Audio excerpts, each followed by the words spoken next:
The stars looked the same as they had for 300 years, but Captain Lisa Reynolds knew better than most that appearances could deceive.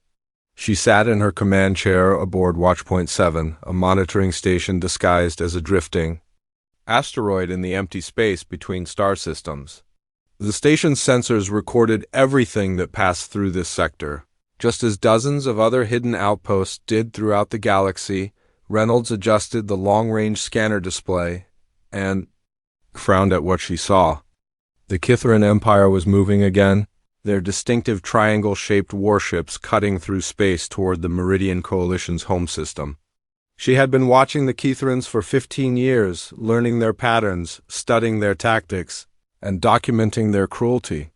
They were the galaxy's current dominant power, having conquered 47 star systems through superior plasma weapons and their commanders' strange mental abilities. The Meridians were different from most species the Kithrans had faced.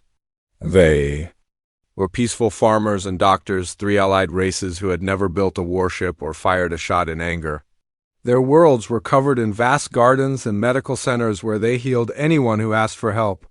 Reynolds had intercepted their communications for years and found them discussing poetry and new surgical techniques. Never weapons or military strategy. Her communications officer, Lieutenant Bob Hayes, looked up from his console with concern written across his young face. "Captain, I'm picking up massive energy signatures from the Kithran fleet. They're powering up their plasma cannons while still in hyperspace. This isn't a diplomatic mission." Reynolds nodded grimly. She had seen this pattern before when the Kithrans attacked the crystal cities of the Prison Collective 12 years ago. The attacking fleet would drop out of hyperspace already firing, giving their victims no time to surrender or evacuate.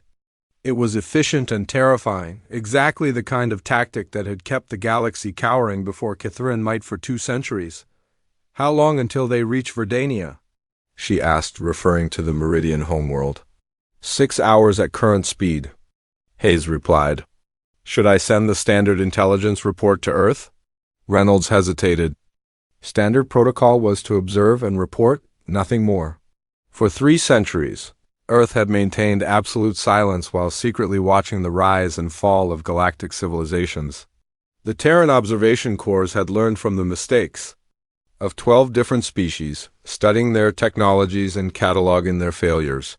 Humanity had become the galaxy's most knowledgeable species without anyone knowing they existed, but watching the Kithrans prepare to slaughter the Meridians felt different.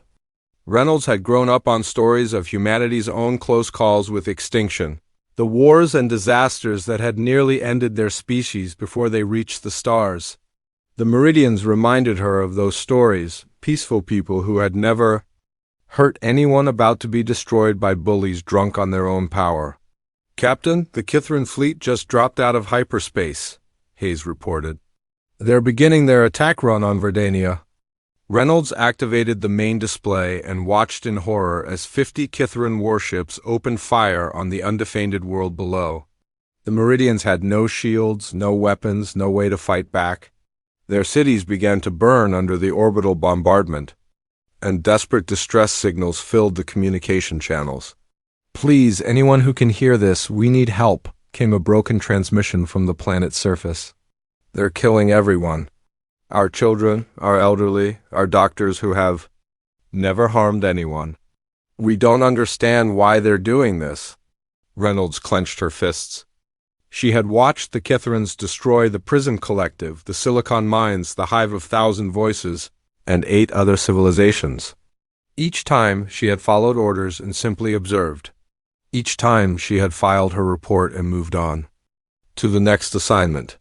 Each time she had told herself that Earth secrecy was more important than the lives of aliens she had never met. But the Meridians were different. They were healers and farmers, the closest thing to innocent that the galaxy had produced in centuries. And they were being murdered while she sat safely hidden in her disguised station. "Hayes, get me a priority channel to Director Webb on Luna Station," she ordered. "Captain, that breaks communication protocol," Hayes pointed out. "We're supposed to maintain radio silence except for scheduled reports." "I know what protocol says," Reynolds replied sharply. But I also know that some things are more important than following rules. Open the channel. Director Marcus Webb's weathered face appeared on the screen moments later. He had been running the Terran observation corps for 30 years, and his expression showed that he already knew why Reynolds was calling. "Captain, I'm monitoring the situation at Verdania," he said before she could speak. "I understand your feelings, but our orders are clear. We observe, we learn, and we stay hidden."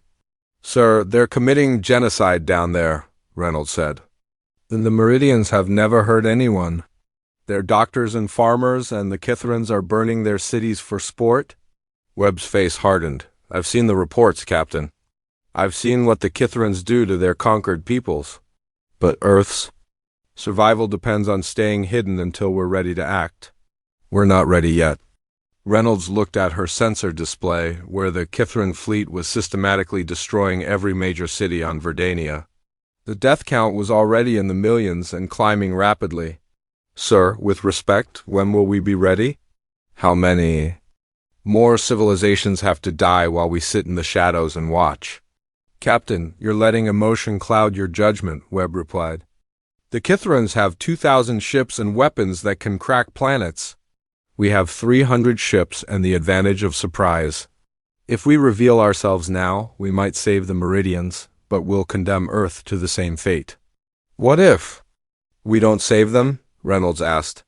"What if we let the Kithrans finish their genocide and then go looking for their next target? My sensors show them scanning star charts for primitive civilizations. They're not going to stop with the Meridians." Webb was quiet for a long moment, studying data on his own screens. When he spoke again, his voice was heavy with the weight of command. "Captain, you're relieved of duty. Return to Earth immediately for debriefing. I'm assigning Captain Miller to take over Watchpoint 7. Reynolds felt her heart sink. She had expected this response, but it still hurt. "Sir, I request permission to submit a formal report to the Terran Council. They need to know what's happening out here." "A permission denied," Webb said firmly. "You're too emotionally involved too? Make objective recommendations. Report to Luna Station within 48 hours. That's an order." The communication channel closed, leaving Reynolds staring at a blank screen. Around her, the bridge crew worked in uncomfortable silence. They had all heard the conversation, and they all knew what it meant. Earth would continue hiding while the Kithrans turned the galaxy into a graveyard, but Reynolds had not survived 15 years in deep space by giving up when her superiors made bad decisions. She turned to Hayes and smiled grimly. "Lieutenant, prepare a full intelligence package on Kithran fleet movements, tactical doctrines, and technology assessments. Include everything we've learned about their psionic command structure and their weakness to electromagnetic interference." "Captain, Director Webb ordered us to maintain silence," Hayes protested. "Webb ordered me to return to Earth," Reynolds replied. "He didn't say anything about what intelligence reports I could or couldn't file during my journey home. Sometimes the right thing to do and the legal thing to do are different, and sometimes a captain has to choose which one matters more." She looked at the tactical display one more time, where the Kithran fleet was finishing its slaughter of Verdania. The Meridians were gone, their peaceful civilization reduced to ash and radiation. But their deaths would not be meaningless if Reynolds could convince Earth's leaders that the time for hiding was over. The galaxy needed someone to stand up to the Kithrans, and humanity was the only species left with the knowledge and technology. To do it, Reynolds just hoped she could make the Terran Council see that before it was too late for everyone. Admiral David Torres stood before the curved viewing window of the Terran Council chamber, watching Earth rotate slowly beneath the lunar surface installation. The chamber was carved from solid rock, hidden deep beneath the ice and stone of Luna's southern pole.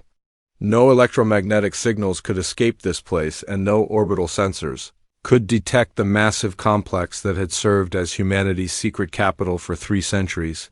Behind him, 12 council members debated in voices that grew louder with each passing hour.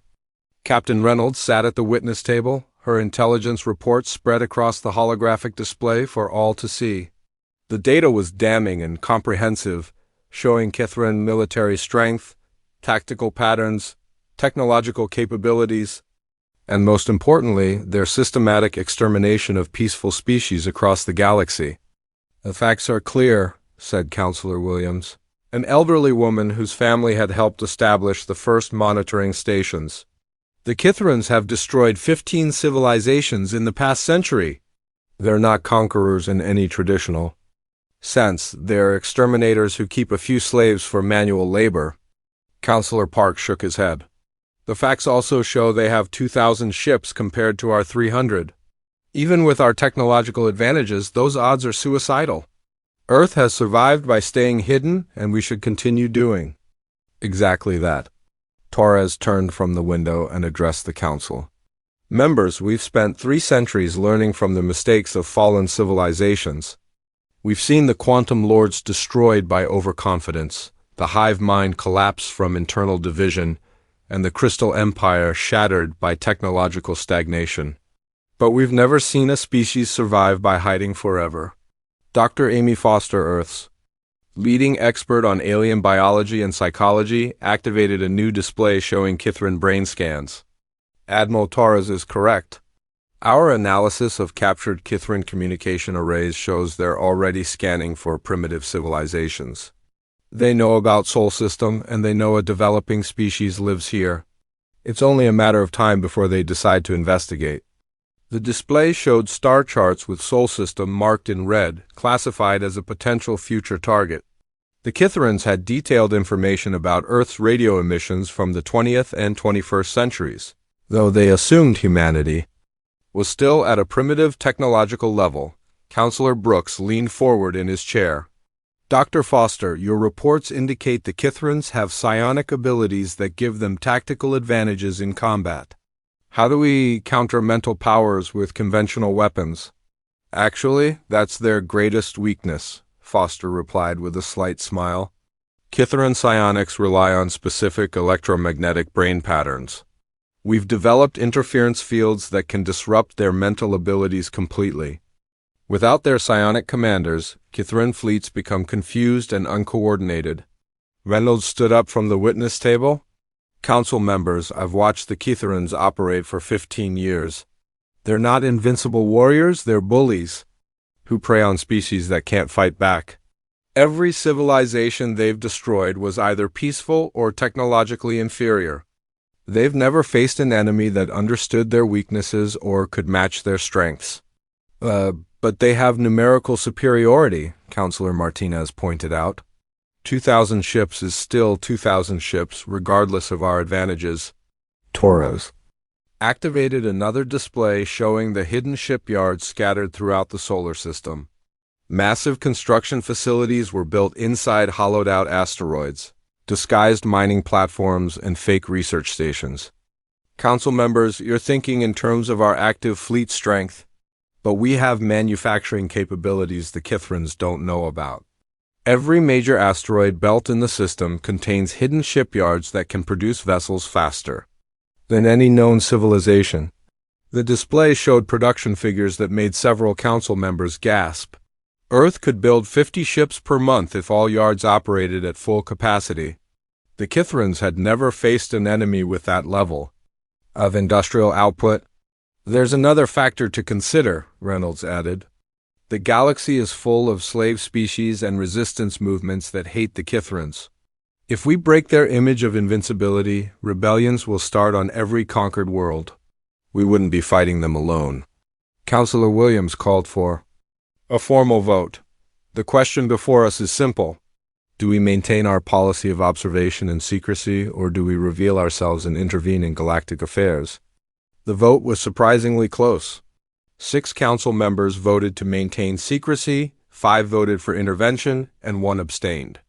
Torres felt his heart sink, but then Counselor Williams spoke again. However, the council recognizes that our secrecy policy cannot continue indefinitely. Captain Reynolds' intelligence indicates the Kithrans are actively searching for new targets, including primitive species like they believe us to be. Therefore, we authorize the Admiral to begin preparation for eventual revelation with a target timeline of 5 years. 5 years? Reynolds stood up again, her voice filled with frustration. Council members, in 5 years, the Kithrans will have exterminated a dozen more species. They're planning to attack the Harmony Gardens next month, a peaceful commune of artists and musicians. After that, they're targeting the quiet worlds where former slaves go to rebuild their lives. We can't wait 5 years. Dr. Foster nodded in agreement. The captain is correct. Kithran expansion is accelerating. They're becoming more aggressive as they run out of civilized targets. Soon they'll start attacking primitive worlds simply for the practice. Torres made a decision that would change galactic history. Council members, you've authorized preparation for revelation. I'm interpreting that authorization broadly. Within 72 hours, Earth will announce its presence to the galaxy and demand the immediate withdrawal of all Kithoran forces from Meridian space.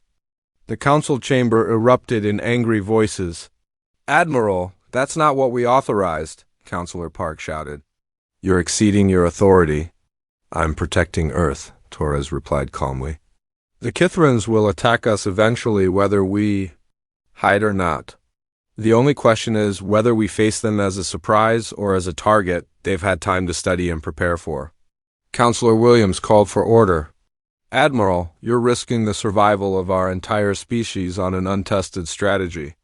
I'm risking our survival on the strategy that's worked for every successful civilization in galactic history, Torres replied.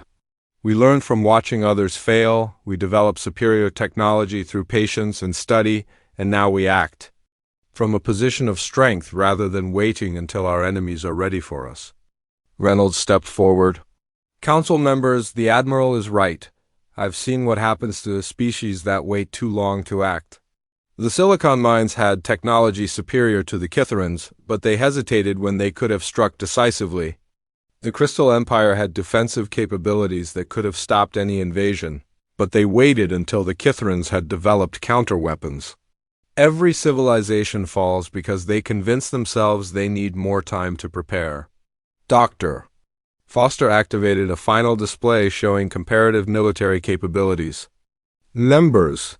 Our analysis shows Earth currently has a 73% probability of victory in a direct confrontation with the Kithran Empire. That percentage drops to 41% if we wait 5 years for them to discover our true capabilities and develop countermeasures. Torres looked at each council member in turn. I need your authorization to proceed. Not because I can't act without it, but because Earth deserves to face the future united. The second vote was unanimous. 12 hands rose to authorize immediate action, and Torres felt the weight of 3 centuries lifting from his shoulders. Earth's time of hiding was over. Within hours, orders went out to every hidden facility in the solar system.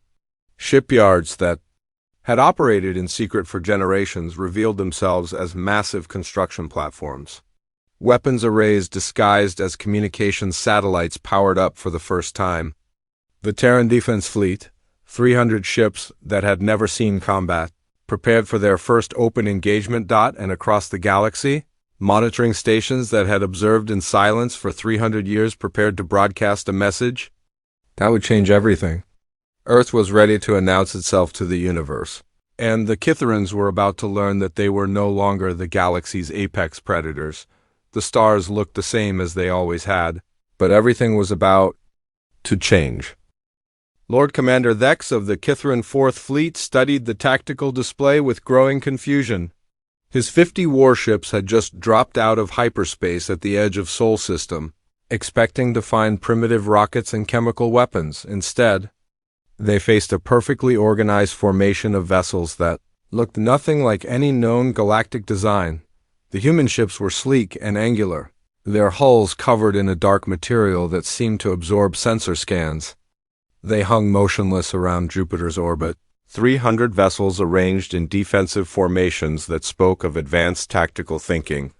No primitive species should have been able to coordinate such a deployment. Communications Officer Vex, are you certain these ships originated from the 3rd planet? Vex asked, his mental tendrils probing for signs of deception. Yes, Lord Commander. Our long-range scans confirm they launched from the inner system, but our intelligence reports indicated this species was still using chemical rockets and had barely achieved orbital flight. Vex felt a flutter of unease in his mind. The Kithrans had conquered 47 star systems by maintaining detailed intelligence on every potential target. Their success came from never facing unexpected opposition. But these ships represented technology that shouldn't exist in this backward system. Aboard the Terran vessel Defiance, Captain Roy Mitchell opened a communication channel to the Kithran flagship. He had studied their language for years through intercepted transmissions, and his words carried the casual confidence of someone who held all the advantages. Kithran vessel, this is Captain Mitchell of the Terran Defense Fleet. You have entered human space without permission and with clear hostile intent.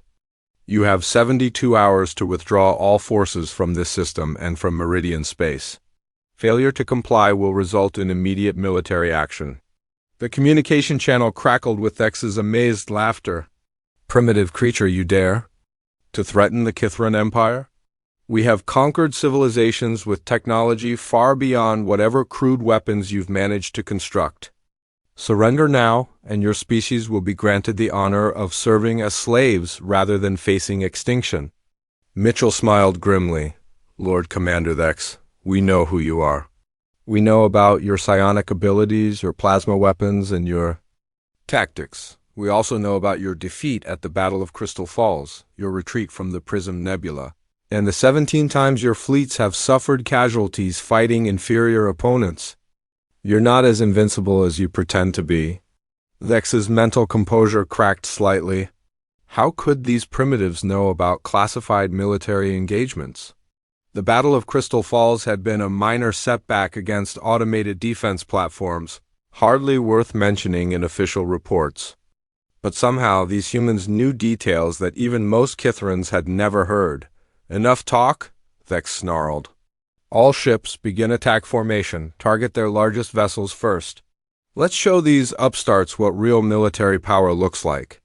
The Kithran fleet moved forward in their traditional wedge formation, plasma cannons charging for the devastating first strike that had broken the spirit of dozens of civilizations. But as they closed to optimal firing range, something impossible happened. Every human ship vanished for exactly 3 seconds.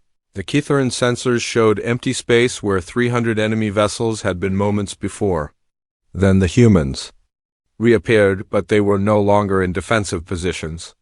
They had somehow moved to surround the Kithran fleet completely, positioning themselves for devastating crossfire attacks. Impossible, Vex whispered. No ship can move that fast without generating hyperspace signatures. The human response came not through words but through action. Every Terran vessel opened fire simultaneously, their weapons producing beams of coherent energy that punched through Kithran shields as if they didn't exist. But more disturbing than the weapons was what happened to the Kithran commanders across the enemy fleet. Psionic officers suddenly clutched their heads in agony. The mental networks that coordinated Kithran tactics dissolved into chaos as electromagnetic interference fields scrambled their brain patterns. Ship captains who had never operated without psionic guidance found themselves isolated and confused. The battle lasted exactly 18 minutes. Kithran plasma weapons, designed to overwhelm primitive shields, proved useless against Terran adaptive defense systems that analyzed each incoming shot and adjusted their protective frequencies accordingly. Human fighters, small and impossibly agile, swarmed around the massive Kithran battleships like insects around dying giants. Lieutenant Emma Brooks piloted her Wraith-class fighter through the chaos of battle, her squadron assigned to disable, rather than destroy. The humans wanted prisoners and intact technology, not just victory.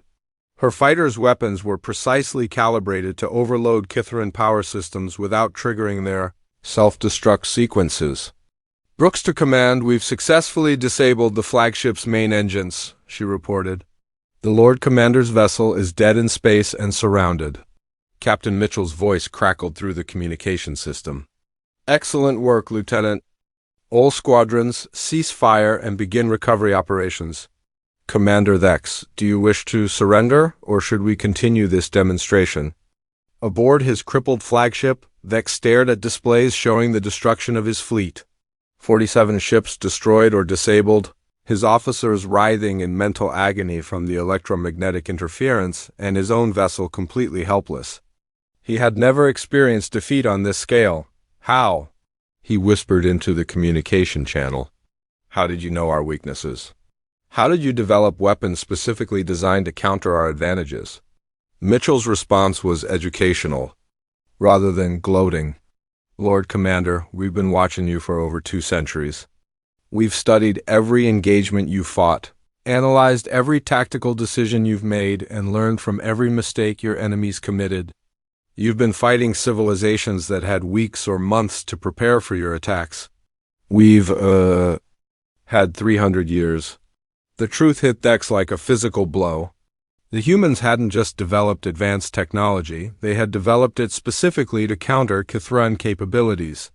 Every weapon, every defensive system, every tactical doctrine had been designed with the Kithran Empire in mind. You're not a primitive species, he said, understanding flooding through his damaged psyche. You're a civilization that's been preparing for this exact moment. We're a civilization that learns from observation before acting through force. Mitchell replied, Your empire has provided us with an excellent education in how not to conduct galactic affairs. The 3 surviving Kithran ships that had escaped the massacre carried news of the defeat back to the Empire. Within days, every species in the galaxy knew that the Kithrans had lost an entire fleet to an unknown enemy. The psychological impact was devastating to an empire built on fear and intimidation. Dr. Foster examined the captured Kithran technology aboard Luna Station, her teams working around the clock to understand psionic enhancement devices and plasma weapon systems. But more valuable than the technology were the prisoners, particularly Lord Commander Thex, whose knowledge of Kithran military doctrine was comprehensive. Doctor, the interrogation of Thex has revealed the locations of 17 slave labor camps and 12 military research facilities, reported Lieutenant Hayes, who had been promoted after his service aboard Watchpoint 7. He's also provided intelligence on resistance movements throughout Kithran space. Foster nodded as she studied brain scans of Kithran psionics. Their mental abilities are fascinating but limited. The electromagnetic interference completely disrupts their neural networks, leaving them as helpless as any ordinary species. It's actually quite elegant from an evolutionary perspective. Meanwhile, desperate transmissions arrived hourly from across the galaxy.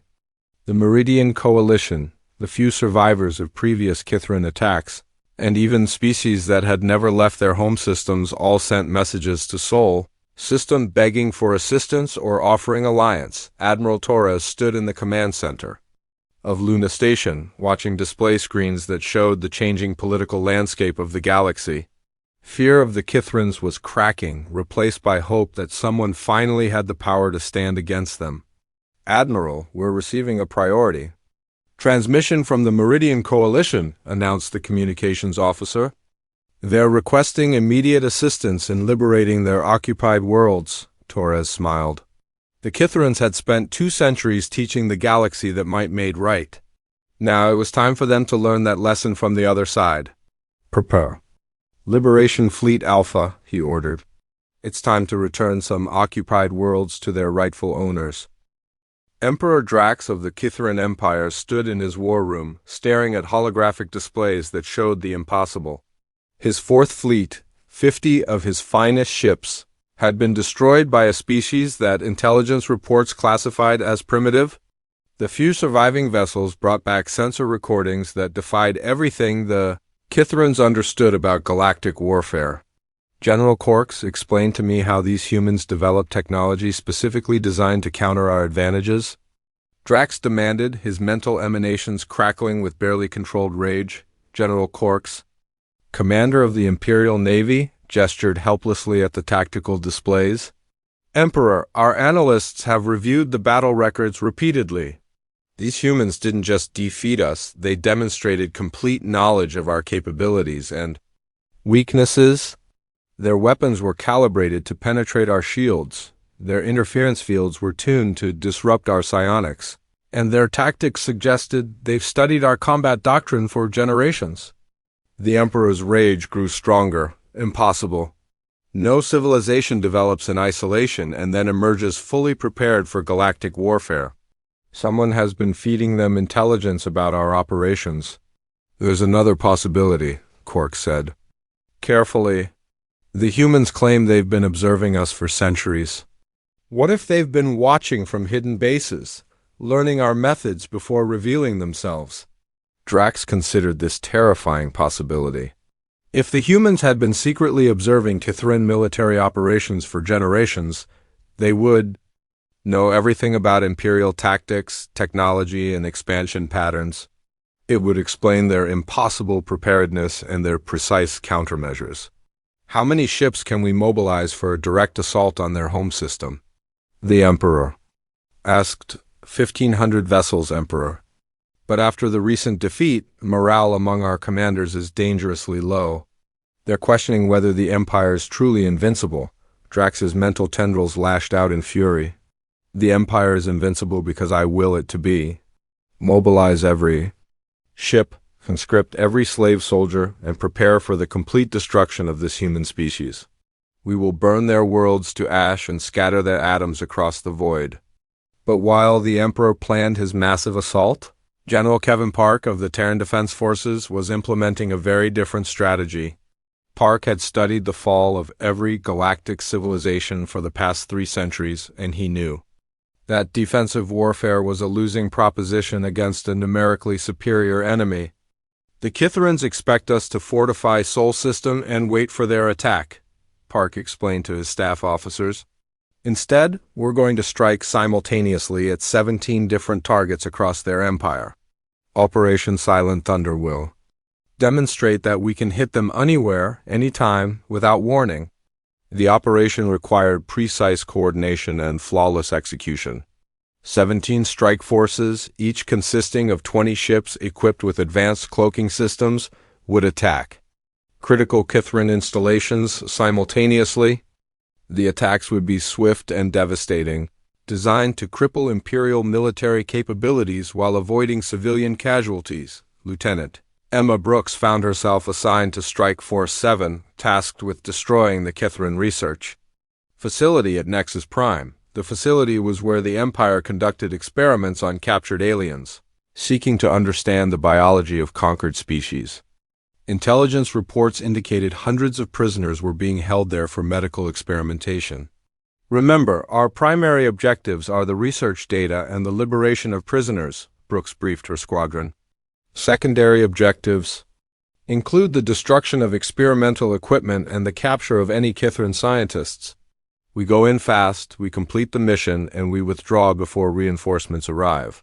The Wraith-class fighters approached Nexus Prime under full stealth, their cloaking systems rendering them invisible to Kithran sensors.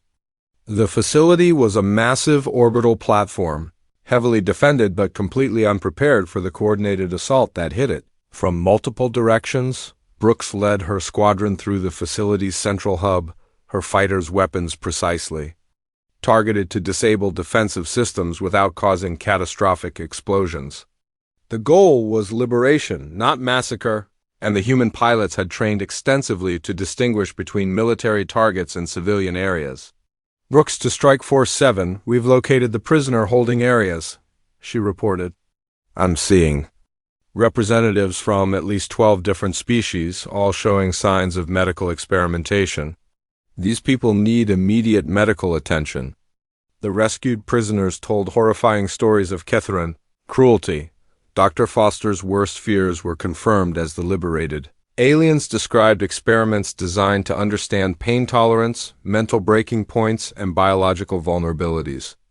The Kithrins hadn't just been studying conquered species for scientific knowledge, they had been perfecting methods of psychological torture, but the prisoners also provided invaluable intelligence about resistance movements throughout the Empire. Species that had been considered completely subjugated were revealed to have active underground networks, hidden weapons caches, and detailed plans for rebellion. All they needed was proof that the Kithrins could be defeated across the galaxy. Operation Silent Thunder achieved devastating success. 17 Kithrin installations were destroyed or severely damaged, with minimal human casualties and hundreds of liberated prisoners. But more importantly, the attacks demonstrated that the Empire's military infrastructure was vulnerable to coordinated strikes. The psychological impact was immediate and far-reaching. On every conquered world, resistance movements emerged from hiding. Slave populations that had been cowed into submission for generations suddenly found the courage to fight back. The Kithran Empire's foundation of fear began to crack as rebellions erupted on dozens of worlds. General Park received reports from intelligence networks across the galaxy. "Sir, we're monitoring 17 active rebellions, with more starting every day. The Kithrans are being forced to deploy garrison forces to maintain control, reducing their available ships for offensive operations." "Exactly as planned," Park replied. "The Kithrans built their empire on the belief that resistance was futile. Now that belief is shattered, and they're facing enemies on every front." Emperor Drax found himself confronting the collapse of everything he had built. Rebellion was spreading faster than his forces could contain it, and every attempt to crush resistance movements only inspired more uprisings. Worse, the humans seemed to appear wherever Kithran forces were weakest, striking with precision and vanishing before reinforcements could respond. "General Quarks, I want every available ship recalled to protect the core systems," Drax ordered. "Let the outer territories burn if necessary, but we must secure the heartland of the Empire." "Emperor, recalling the fleets will only encourage more rebellions," Quarks warned. "If we abandon the outer systems, we'll lose half our territory within months. Then we'll retake it after we've destroyed the humans," Drax snarled. "Assemble the Grand Fleet at Kithara Prime. We'll launch a direct assault on Sol System with overwhelming force." But Park had anticipated this response. Human intelligence networks reported the massive fleet concentration, and Terran strategists began planning the most audacious operation in galactic history. Rather than wait for the Kithrans to attack Earth, they would strike at the heart of the Empire itself. "The Kithrans are consolidating their forces to protect their homeworld," Park explained to Admiral Torres. "This gives us an opportunity to end the war with a single, decisive battle, but we won't be fighting alone." The liberated species and resistance movements had formed a coalition under human leadership. Representatives from 37 different worlds had pledged their support, offering ships, crews, and intimate knowledge of Kithran weaknesses. The galaxy's oppressed peoples were finally united against their common enemy. Dr. Foster's research teams had made breakthrough discoveries about Kithran biology and psychology. "Their psionic abilities are linked to confidence and emotional stability," she reported. "The more defeats they suffer, the weaker their mental powers become. It's a cascading effect that explains why their empire is collapsing so rapidly." The stage was set for the final confrontation. On one side, the Kithran Empire with 1,500 ships defending their homeworld. On the other, a coalition of liberated species led by humanity, fighting not for conquest, but for the right to exist free from tyranny. Brooks checked her fighter systems one final time as the coalition fleet prepared for hyperspace jump. Around her, ships from dozens of species formed up in attack formations, their crews united by shared suffering and hope for a better future. "All pilots, this is General Park," came the voice over the communication system. "Today we don't just fight for Earth or for any single world. We fight for the principle that no species has the right to dominate all others through fear and violence. Today we end the Kithran Empire." The coalition fleet jumped to hyperspace, carrying the hopes of an entire galaxy toward its final confrontation with tyranny. The space around Kithara Prime looked like a graveyard of stars. 1,500 Kithran warships hung in defensive formations around their homeworld, their hulls gleaming with the promise of final victory or ultimate defeat. Emperor Drax had recalled every vessel from across the galaxy, abandoning conquered territories to protect the heart of his empire. Admiral Torres stood on the bridge of the Terran flagship Sovereign, watching the enemy fleet through tactical displays that showed every weapon, every shield generator, every weakness that 3 centuries of observation had revealed. The massive dreadnought represented the pinnacle of human engineering. built using technologies stolen from a dozen fallen civilizations and improved through careful study and innovation. Beside the human fleet flew ships from 37 liberated worlds. Former slaves who had suffered under Kithran rule now piloted vessels cobbled together from salvaged parts and burning determination. The Meridians had contributed their few remaining medical ships, converted into combat vessels with human weapons. The Crystal Folk survivors of the Prism Collective brought fighters that sparkled like living diamonds. Even the peaceful garden tenders of the Harmony Worlds had armed their agricultural ships and joined the coalition. "Admiral, all fleet elements report ready for engagement," announced Captain Mitchell from his position at the tactical console. "Coalition forces are in position and awaiting your orders." Torres opened a communication channel to the entire Allied fleet. His words would be heard by thousands of crews representing dozens of species, all united in their determination to end Kithran tyranny forever. "This is Admiral Torres to all coalition forces. Today we fight not for conquest or revenge, but for the right of all species to exist free from fear. The Kithrans built their empire on the belief that might makes right. Today we prove that right makes might." The battle began when Emperor Drax himself led the first attack wave. His massive flagship, the Dominator, fired plasma cannons that could crack moons, supported by psionic amplifiers that projected waves of terror and despair across space. For 2 centuries, that combination of firepower and mental assault had broken the will of every enemy the Empire faced. But the Coalition fleet had been prepared for exactly this moment.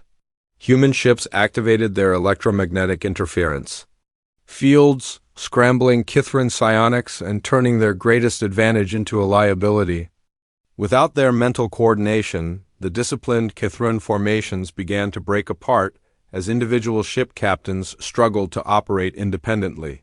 Lieutenant Brooks piloted her fighter through the chaos of the opening engagement, leading a squadron of mixed human and alien pilots in coordinated strikes against Kithran command vessels.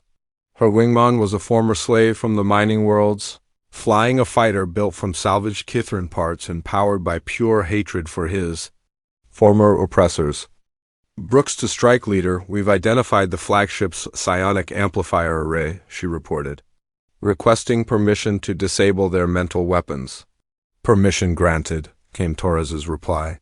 "All squadrons, focus fire on command and control systems. Take away their ability to coordinate and they're just individual ships fighting alone." The battle raged across 3-dimensional space for 6 hours, with neither side able to gain decisive advantage. Kithran ships were individually more powerful, but coalition forces fought with the desperation of people who had nothing left to lose. Every liberated slave pilot knew that defeat meant a return to chains or death. Dr. Foster monitored the battle from the Sovereign's station, analyzing Kithran psionic emissions and tactical patterns in real time. Her research into alien psychology had revealed a critical weakness that no previous enemy had been able to exploit. "Admiral, I'm detecting massive psychological stress in the Kithran command structure," she reported. "Their confidence is cracking, as they realize they can't intimidate us with their mental powers. Recommend we focus our attacks on their flagship to trigger a cascade failure in their leadership." Torres nodded and opened fire with the Sovereign's main batteries. The massive human dreadnought's weapons had been designed specifically to penetrate Kithran armor, using plasma frequencies that destabilized their shield matrices. Each shot that struck the Dominator sent shockwaves through the enemy formation as other captains realized their Emperor was not invincible. Emperor Drax felt his mental powers failing as electromagnetic interference scrambled his psionic abilities. For the first time in his life, he experienced doubt and fear instead of the absolute confidence that had driven his conquests. Around him, his bridge crew struggled to maintain composure as their psychic coordination network collapsed. "All ships, concentrate fire on the human flagship," Drax ordered, his voice carrying none of its usual commanding presence. "Destroy their leader and the Coalition will crumble." But the Coalition had learned from the mistakes of previous civilizations. Rather than relying on a single command structure, they fought as independent units supporting a common cause. When Kithoran forces focused their fire on the Sovereign, other coalition ships immediately moved to protect the human flagship. Colonel Frank Riley commanded the Liberation ground forces that had been waiting for this moment. As the space battle raged overhead, his teams prepared to assault the planetary installations where Kithoran leaders had taken refuge. The goal was not just military victory, but the complete dismantling of the Empire's political structure. Colonel Orbital Bombardment has cleared the primary defense platforms, reported his communications officer. We have clear approach vectors to the Imperial Palace complex. Riley's forces included human marines alongside former slaves who knew every detail of Kithoran installations. They had planned this assault for months, studying architectural plans provided by escaped prisoners and resistance members. Every corridor, every defensive position, every possible hiding place had been mapped and analyzed. The assault on the palace was swift and precise. Kithoran ground forces, demoralized by the space battle and cut off from psionic command, offered minimal resistance. Within hours, Riley's teams had secured the Imperial archives and captured dozens of higher-ranking officials. In space, the tide of battle turned decisively when Emperor Drax's flagship suffered catastrophic damage. The Dominator's shields failed under concentrated coalition fire, and secondary explosions tore through the massive vessel. Rather than surrender, Drax triggered his ship's self-destruct sequence, choosing death over the humiliation of defeat. The explosion of the Imperial flagship sent shockwaves through the remaining Kithoran forces. Without their Emperor's psionic guidance, ship captains began surrendering rather than fighting to the death. The empire that had ruled through fear for 2 centuries collapsed in a matter of hours. Torres watched the enemy fleet surrender on his tactical displays, but he felt no triumph in the victory. Too many good people had died during the Kithoran reign of terror, and too many worlds lay in ruins. Victory in battle was only the beginning of rebuilding a shattered galaxy. Admiral, we're receiving surrender transmissions from all remaining Kithoran vessels, reported Captain Mitchell. They're requesting terms and safe passage for their crews. Grant them safe passage to designated refugee worlds, Torres replied. The war is over, but we're not interested in revenge. The galaxy has seen enough suffering. Within weeks, the Kithoran Empire ceased to exist as a political entity. Liberated worlds reclaimed their independence, while former imperial territories were placed under coalition administration until they could establish stable governments. The massive Kithoran military was disbanded, with individual vessels either scrapped or converted to peaceful purposes. Dr. Foster established the Galactic Rehabilitation Institute, dedicated to healing the psychological trauma that 2 centuries of oppression had inflicted on countless species. Former slaves received medical treatment, education, and assistance in rebuilding their lives. Kithoran citizens who had not participated in imperial atrocities were integrated into the new galactic community. 1 year after the Battle of Kithara Prime, Director Webb stood in the observation deck of the new Galactic Coordination Center, a massive station orbiting Earth. Ships from dozens of species docked daily, bringing trade agreements, cultural exchanges, and requests for Terran mediation in disputes. The center was humanity's greatest achievement, not because of its advanced technology, but because of what it represented. Earth had emerged as the galaxy's moral center, the species that others turned to when they needed fair judgment and wise counsel. Humans served as mediators, advisors, and peacekeepers, but they did not rule. Director were receiving a priority. Signal from the Deep Space Monitoring Network, announced Lieutenant Hayes, who had been promoted to head of Galactic Communications. Long-range sensors have detected massive energy signatures beyond the galactic rim. Webb studied the sensor data with growing concern. Something vast and ancient was stirring in the void between galaxies, drawn by the recent conflicts and the massive energy discharges of the final battle.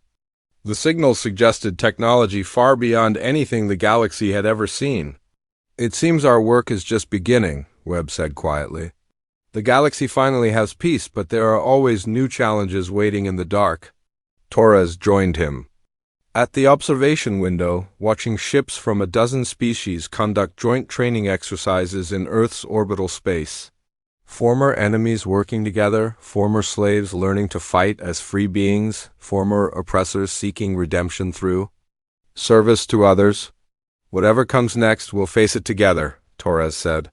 That's the real victory here. Not that we defeated the Kithrans, but that we united the galaxy around principles instead of fear.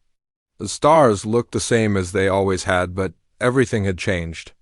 Earth's 3 centuries of patient observation had ended with humanity taking its place as the galaxy's guardian. And in the vast darkness between galaxies, something ancient and powerful was beginning to stir, drawn by the light of a civilization that had learned to value wisdom over strength. The story of human dominance was just beginning.